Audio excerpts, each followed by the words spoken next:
हाय दोस्तों, आप सबका स्वागत है आपके यूट्यूब चैनल भूतों की अनसुनी कहानियां।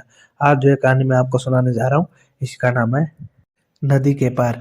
चलिए बढ़ते हैं आज की कहानी की ओर। एक रात मैंने चाचा जी से सुना कि गांव में नदी के पार कुछ रहता है जो अपनी मर्जी से कोई भी रूप ले लेता है और उसके हंसने की आवाज़ बहुत ज़्यादा डरावनी होती है, जो दूर दूर तक सुनाई देती है। उसका असली रूप जिसने भी देखा या तो वो मर गया, और जो बच गए उसके भयानक रूप को नहीं बताते थे। गांव के लोग डर के मारे उसका नाम लेने की जगह वो ही कहते थे। खैर, ये सारी बात मैंने अपने दोस्तों को बताई और साथ चलने को बोला। कुछ तो डर गए और कुछ मेरे साथ चलने को तैयार हो गए। अब हम 4 दोस्त चल दिए। मैं, पवन, बिट्टू और अशोक नदी की ओर चल दिए।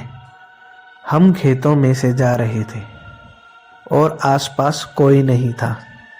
फिर हम नदी के ऊपर बने पुल के ऊपर पुल से नदी पार करके बंजर जगह पर पहुंच गए, जहाँ बहुत से आक के पौधे थे जिसके ऊपर आम जैसे फल लदे होते हैं, जिसके अंदर रुई जैसा कुछ होता है। हमें बाद में पता चला कि रात पर उस पर थूकने से वह पीछे पड़ जाता है।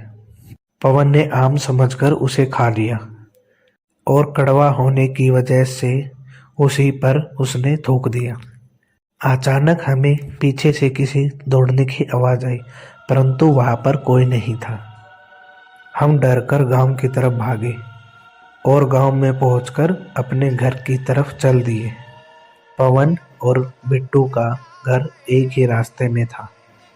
जब वो साथ साथ चल रहे थे, तभी पवन के पापा सामने खड़े मिले और बोले कि बेटा, मैं तुम्हारा ही इंतज़ार कर रहा था।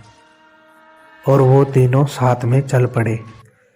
बिट्टू के घर के पास पीर बाबा की दरगाह थी। बिट्टू के पापा ने वहां पहुंचने से पहले ही, पवन बेटा, आज हम दूसरे रास्ते से चलते हैं। पवन बोला, चलो ना पापा, इसी रास्ते से चलते हैं। बिट्टू को भी घर छोड़ देंगे और दरगाह पर माथा भी टेक लेंगे। पर उसके पापा ने गुस्से में बोला, ना जाने को बोला और दूसरे रास्ते पर चल पड़े। बिट्टू अपने घर की तरफ चल पड़ा और अचानक दरगाह के पास गिर पड़ा। पवन अपने पापा से हाथ छुटाकर बिट्टू को उठाकर उसे घर छोड़ने ले गया। उसने पीछे मुड़कर भी नहीं देखा। जब वे दोनों बिट्टू के घर पहुंचे तो उनको ये देखकर होश उड़ गया कि बिट्टू और पवन दोनों के पापा आपस में बातें कर रहे थे। पवन को देखकर वो बोले कि कहाँ खेलने गए थे बेटा, इतना टाइम हो गया है। पवन घबराकर बाहर की तरफ भागा। उसे दूर दूर तक कोई नजर नहीं आया और अचानक एक डरावनी हंसी सुनाई दी और सब शांत हो गए। उसके बाद ये बातें उसने मुझे बताई और हम फिर वहाँ कभी नहीं गए। और इस बात को इतने साल बीत गए, लेकिन पवन उसके डरावनी हंसी को कभी नहीं भूल पाया।